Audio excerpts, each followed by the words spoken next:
বড় বড় দাঁড়িয়ে রাখলে ইমানদার হওয়া যায় না, সুন্দর সুন্দর টুপি বললে ইমানদার হওয়া যায় না, বড় বড় জুব্বা লাগালে ইমানদার হওয়া যায় না, বড় বড় মসজিদ তৈরি করলে ইমানদার হওয়া যায় না।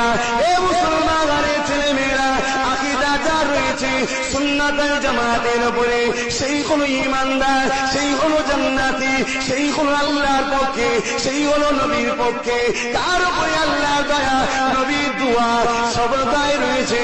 এ মুসলমানের ছেলে মেয়েরা, তাই আসেন আগিয়ে চলে যায়। আল্লাহ পাক কোরআন পাকের মধ্যে বলে, ওয়ারাফানা লাকা যিকরা।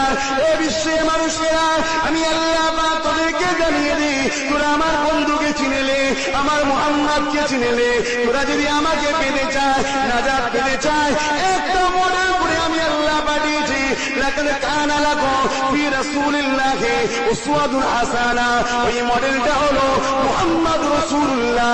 তাকে তোরা চিনতে না পারি, তোদের নামাজ, তোদের রোজা, তোদের দাড়ি, তোদের হজ, তোদের যাকাত, তোদের পীরত্ব, তোদের আলেমগিরি, তোদের হাজিগিরি সব আল্লাহ পাক কিয়ামতের দিনে ফিরিয়ে দেবো।